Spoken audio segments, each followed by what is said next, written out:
नमस्कार दोस्तों, ज्ञानपुर चैनल में आप लोगों का स्वागत है। आइए हम अपनी क्लास स्टार्ट करते हैं। जैसे कि आपको हम लास्ट में 2 क्वेश्चन देते हैं करने के लिए, तो आइए हम सबसे पहले उन्हीं से डिस्कशन से शुरू करते हैं। तो हमारा जो फर्स्ट क्वेश्चन है, निम्नलिखित में से कौन सा कथन सही है? नंबर 1, एक परमाणु के नाभिक में केवल इलेक्ट्रॉन विद्यमान रहते हैं। ऑप्शन बी, एक परमाणु के नाभिक में इलेक्ट्रॉन प्रोटॉन दोनों विद्यमान रहते हैं। ऑप्शन सी, एक परमाणु के नाभिक में केवल न्यूट्रॉन विद्यमान रहते हैं। ऑप्शन डी, एक परमाणु के नाभिक में प्रोटॉन और न्यूट्रॉन दोनों विद्यमान रहते हैं। तो आपको ये फर्स्ट क्लास में भी बताया गया था कि जो हमारा नाभिक होता है, सपोज दैट ये कोई हमारा एटम है और ये इसका नाभिक है, न्यूक्लियस है। तो नाभिक है, नाभिक में केवल 2 चीजें होती है, एक आपका न्यूट्रॉन होता है और एक आपका प्रोटॉन होता है। प्रोटॉन पे आपका पॉजिटिव चार्ज होता है और न्यूट्रॉन आपका उदासीन, मतलब कोई भी चार्ज नहीं होता। और इलेक्ट्रॉन आपके कक्षक में चक्कर लगाते रहते हैं जिन पर नेगेटिव चार्ज होता है। तो आपसे इसमें पूछा गया है परमाणु के नाभिक में क्या होता है, तो आपको पता चल गया होगा कि ऑप्शन डी आपका सही है। परमाणु के नाभिक में प्रोटॉन और न्यूट्रॉन होते हैं। नेक्स्ट क्वेश्चन, ऊंचाई की जगह पर पानी 100 डिग्री सेंटीग्रेड के नीचे के तापमान पर क्यों उबलने लगता है? आपको ये बताना है। क्वेश्चन में ये पूछा गया है कि जो पानी है नॉर्मल वो 100 डिग्री सेंटीग्रेड पर उबलता है, लेकिन अगर आप किसी ऊंची जगह पर जाकर पानी को उबालेंगे तो आपका जो वो तापमान है वो कम हो जाता है, मतलब 100 डिग्री सेंटीग्रेड से पहले ही उबलने लगता है पानी। तो ऐसा क्यों होता है? ऑप्शन ए, क्योंकि वायुमंडलीय दाब कम हो जाता है तथा उबलने का बिंदु नीचे आ जाता है। ऑप्शन बी, क्योंकि गुरुत्वाकर्षण बल कम हो जाता है। ऑप्शन सी, पर्वतों पर भारी हवाओं के कारण ऐसा होता है। ऑप्शन डी, उपरोक्त में से कोई सही नहीं है। तो आप एक बात याद रखिएगा कि ऊंचाई पर पानी 100 डिग्री सेंटीग्रेड से नीचे के तापमान पर ही उबलने लगता है। क्यों? क्योंकि वहां पर वायुमंडलीय दाब कम हो जाता है और जो उबलने का जो बिंदु है वो टेम्परेचर कम हो जाता है। तो ऑप्शन ए आपका राइट है। तो आइए अब हमने कक्षा को आगे बढ़ाते हैं। फर्स्ट क्वेश्चन है, विज्ञान के संदर्भ में कौन सा गुण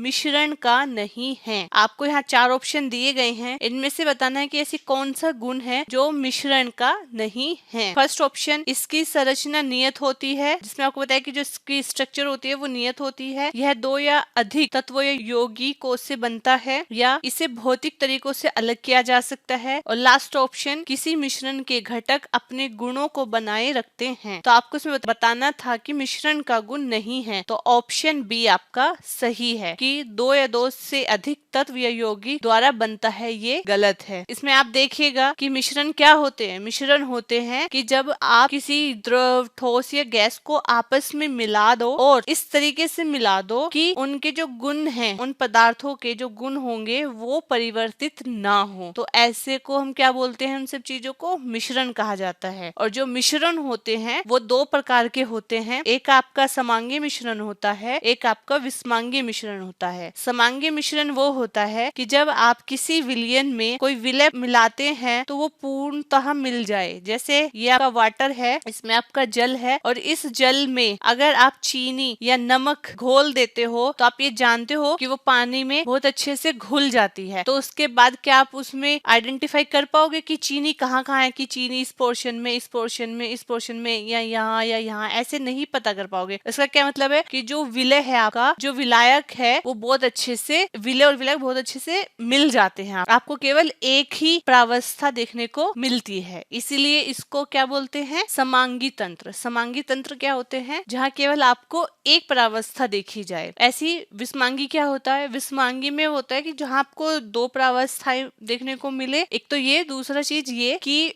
विषमांगी में होता है कि विलय और विलायक आपस में मिलते नहीं है। सपोज दैट कि ये आपका एक बीकर था, इसमें आपने पानी लिया, पानी लेने के बाद आपने यहाँ मतलब इसमें तेल डाला, ऑयल डाला, और जो तेल होता है आप सभी जानते हो, जो तेल है वो केवल ऊपर ही ऊपर रहता है, ठीक है? पानी नीचे और तेल ऊपर। तो आप बहुत अच्छे से बता दोगे कि ये यहाँ पे पानी है और ये यहाँ पे तेल है। तो यहाँ पे आपको 2 अवस्थाएं मिलती हैं, 2 प्रावस्थाएं मिलती हैं। 2 चीजें हैं यहाँ पे। एक है समांगी मिश्रण। तो समांगी मिश्रण वो होता है जो बहुत अच्छे से विलय और विलायक आपस में मिल जाएं, और विषमांगी मिश्रण वो होता है जहाँ विलय और विलायक आपस में नहीं मिलते। उन दोनों की लेयर आपको अलग अलग दिखती रहती है। इसीलिए आपके 2 चीज यहाँ पे ली गई थी, समांगी तंत्र और विषमांगी तंत्र। तो समांगी तंत्र वही जो केवल आपको एक अवस्था शो करे, जैसे कि समांगी मिश्रण में। विषमांगी तंत्र वो जहाँ आपको एक से अधिक अवस्थाएं मिले, जैसे कि विस्मांगी। आई होप आपको क्लियर हो गया होगा। ये देखिए यहाँ पे आपको कुछ मिश्रण है, जैसे आपका वायु का पूछ ले कि वायु में क्या क्या होता है, तो आपकी ऑक्सीजन, नाइट्रोजन, कार्बन डाइऑक्साइड, जलवाष्प का मिश्रण होता है। दूध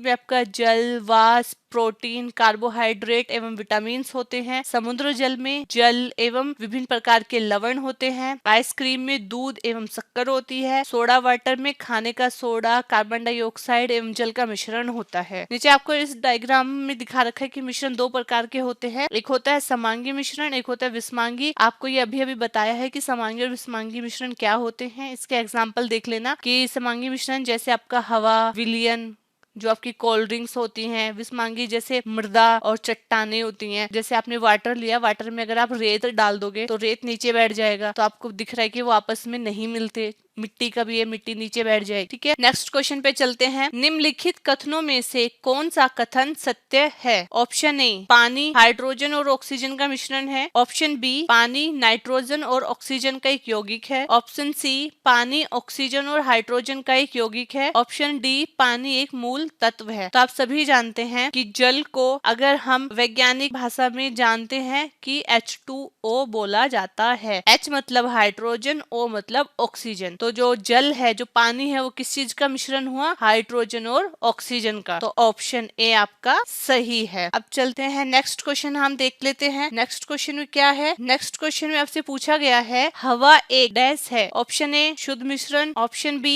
केवल यौगिकों का मिश्रण, ऑप्शन सी केवल तत्वों का मिश्रण, ऑप्शन डी तत्वों, दोनों तत्व और यौगिकों का मिश्रण। तो आप अभी आपको एक डायग्राम में दिखाया था कि जो हवा है वो किसका मिश्रण है? आपके ऑक्सीजन का, नाइट्रोजन का, ऑर्गन का, और इसमें अदर गैसेस भी होती हैं। ठीक है, तो इन सब का गैस जो हमारी हवा है वो मिश्रण होती है। सबसे ज्यादा क्या होती है? नाइट्रोजन होती है 78%। तो इस तरीके से क्या हो जाएगा कि इसमें सभी एक जैसे, मतलब सभी गैसेस है, तो क्या हो जाएगा? ये एक शुद्ध मिश्रण हो जाएगा। तो आपका ऑप्शन ए सही है। इसमें देखिए कि क्या है, नाइट्रोजन 78%, ऑक्सीजन 21%, ऑर्गन 0.9% और अदर गैसेस 0.1% होती है। अब उसमें देखिए एक था ऑप्शन कि शुद्ध पदार्थ। तो शुद्ध पदार्थ का मतलब क्या होता है? कि शुद्ध पदार्थ एक ऐसी सामग्री होती है जिनकी एक निरंतर संरचना होती है। ठीक है, जिसमें जो गुण होते हैं वो लगातार एक जैसे गुण होते हैं। जैसे गैस है तो गैस के सभी की गुण जो होते हैं, क्वालिटीज जो होती है, एक जैसी होती हैं। ठीक है, तो उन्हीं पदार्थ को हम शुद्ध पदार्थ कहते हैं। चाहे वो फिर इसमें ऐसे है कि एक शुद्ध पदार्थ में केवल एक ही प्रकार के परमाणु, अणु और यौगिकों से मिलकर बने होते हैं, तो उनको हम क्या कहते हैं? शुद्ध पदार्थ। नेक्स्ट ये देख लीजिए, आपको ये दिखाया गया है कि शुद्ध पदार्थ जैसे अगर हम केमिकल एलिमेंट्स की बात करें, उसमें आपका टिन, सल्फर, आपका डायमंड आ जाएगा।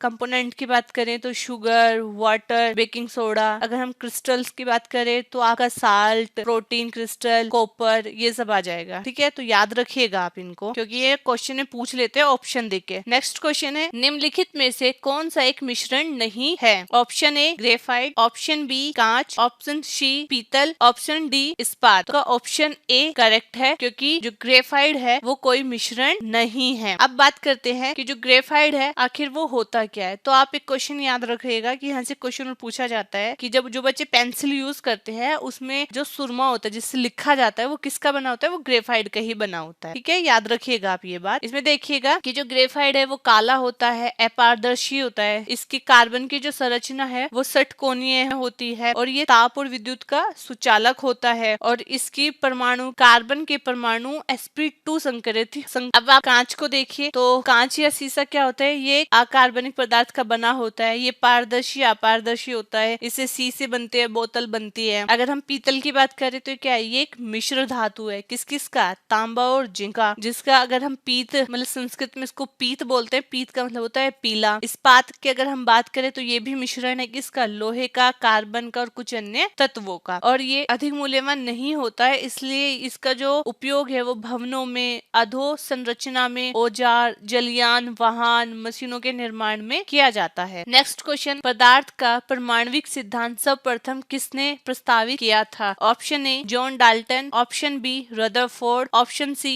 जे Thomson, option D Niels Bohr. तो आपका ऑप्शन ए करेक्ट है। डाल्टन जी ने सर्वप्रथम परमाणविक सिद्धांत की थ्योरी प्रस्तुत की थी। ये आपके जॉन डाल्टन जी हैं जिन्होंने परमाणु सिद्धांत दिया। नेक्स्ट क्वेश्चन, किसी परमाणु के लिए कूलम्ब पुडिंग मॉडल किसके द्वारा दिया गया था? तो आप एक तो ये वर्ड याद रखिएगा, प्लम पुडिंग मॉडल। इसको तरबूज नियम भी कहते हैं और इसी को परमाणु नियम भी कहते हैं। ठीक है, इसके 3 नाम हैं। तो अगर आपसे पूछा जाए कि तरबूज नियम या तरबूज मॉडल क्या है या किसने दिया था, तो वो एक ही इंसान है। तो आप आगे पहले हम ऑप्शन देख लेते हैं। Option A Antoine Lavoisier, option B J Thomson, option C Rutherford, option D Robert Boyle. तो आपका ऑप्शन बी सही है, जे थॉमसन। जे थॉमसन ने ही प्लम पुडिंग मॉडल दिया था या फिर तरबूज नियम दिया था। अब ये होता क्या है, देखो आप सभी तरबूज के बारे में जानते होंगे। सपोज दैट ये आपका तरबूज है, तो तरबूज का ये जो अंदर का मान लो कि ये पूरा लाल लाल वाला हिस्सा है। ठीक है, अब इस लाल वाले हिस्से में आप सभी जानते हैं कि इसमें क्या होते हैं, बीच में वो काले काले आपको बीज उसके दिखाई देते हैं। तो इन्होंने क्या कहा था कि जो काले काले बीज हैं ये किस चीज को दिखा रहे हैं, ये आपके नेगेटिव और पॉजिटिव चार्ज को शो करते हैं। तो इन्होंने बोला था कि जो तरबूज है, तरबूज में जो लाल रंग है वो आपका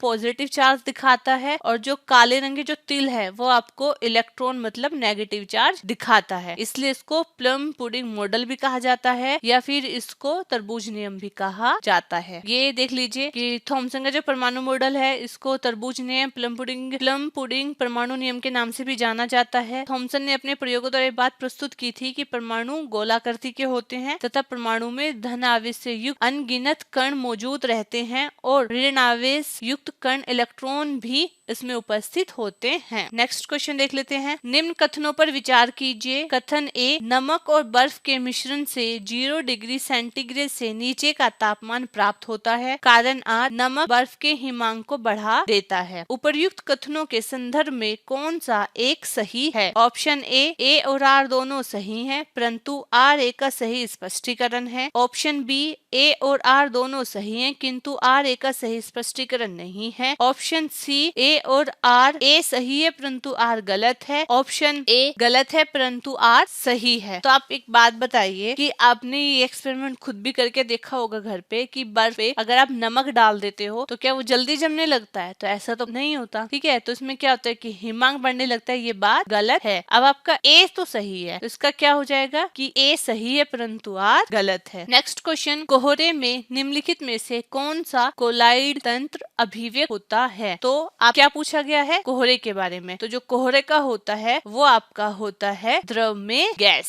ठीक है, तो इसके बारे में आइए देख लेते हैं। ये देखिए, ये रहा आपका कोहरा और कोहरे का क्या है, द्रव में गैस। जब द्रव और गैस मिलते हैं तो एरोसोल बनता है। एरोसोल में आपकी धुंध, कोहरा, बादल, कीटनाशक, स्प्रे, ये सब आपकी बनती है। तो एक बार आप इस डायग्राम को देख लीजिए ना, क्योंकि यहाँ से बहुत सारे क्वेश्चन पूछे जाते हैं, तो आप इसको एक बार ध्यान से पढ़ लीजिएगा। नेक्स्ट क्वेश्चन, निम्नलिखित कथनों पर विचार कीजिए। परासरण के प्रक्रम में विलायक साधारण घोल से तनु घोल की ओर जाता है। सेकंड, प्रतिलोम परासरण में तनु घोल पर बाहरी दाब लगाया जाता है। उपर्युक्त कथनों में से कौन सा सही है? केवल एक, केवल दो, दोनों, डी ना ए ना ही दो, ना एक ना ही दो। तो आप एक बात देखिए, इसमें है कि परासरण के प्रक्रम में जो विलायक है वो सांद्र घोल से तनु घोल की ओर जाता है, तो ये गलत है। उसमें क्या होता है, तनु घोल से सांद्र घोल की ओर जाता है, तो इसका ये गलत। अब है प्रतिलोम परासरण में तनु घोल पर बाहरी दबाव लगाया जाता है, तो ये भी गलत है।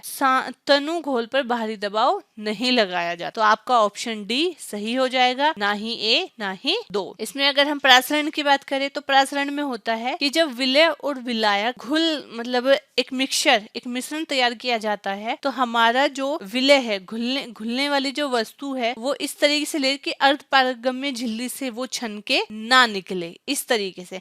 तो इसमें क्या होता है कि कम सांद्रता वाले जो घोल हैं वो अधिक सांद्रता घोल वाले की तरफ गति करते हैं। आपको केवल इस बात पे ध्यान रखना है कि जो विलायक है मतलब जो घोलक के जो अणु है वो कम सांद्र वाले घोल से अधिक सांद्रता वाले घोल की ओर गति करते हैं। नेक्स्ट आप देख ले question 10 and last question, chromatography की तकनीक का प्रयोग होता है। ऑप्शन ए, रंगीन पदार्थों की पहचान करने में। ऑप्शन बी, पदार्थों की संरचना निर्धारण में। ऑप्शन ऑप्शन सी रंगीन पदार्थों के प्रभाजी आसवन में, ऑप्शन डी एक मिश्रण से पदार्थों को अलग करने में। तो जो ग्राफी होती है इसका प्रयोग किया जाता है मिश्रण से पदार्थों को अलग करने में। तो आपका ऑप्शन डी सही है। आइए देखते हैं इसके बारे में। क्रोमेटोग्राफी रंगीन रसायनों के मिश्रण को पृथक करने की एक रासायनिक तकनीक है। तो नेक्स्ट हम अपना प्रैक्टिस क्वेश्चन देख लेते हैं। फर्स्ट प्रैक्टिस क्वेश्चन है एरोसोल का उदाहरण है ऑप्शन ए दूध, option B face cream, option C धुआं, option D jelly. Next question शुद्ध पदार्थ की आपको पहचान करनी है कि शुद्ध पदार्थ कौन कौन से इसमें से। तो आप कोशिश करिएगा कि आप इनको बता सकें। कमेंट बॉक्स में अपने आंसर दीजिएगा और बताइएगा कि आपको हमारी क्लासेस कैसे लग रही हैं। आप अधिक से अधिक हमारी क्लास को लाइक करें, शेयर करें, कमेंट करें और हमारे यूट्यूब चैनल को सब्सक्राइब करें। Thank you.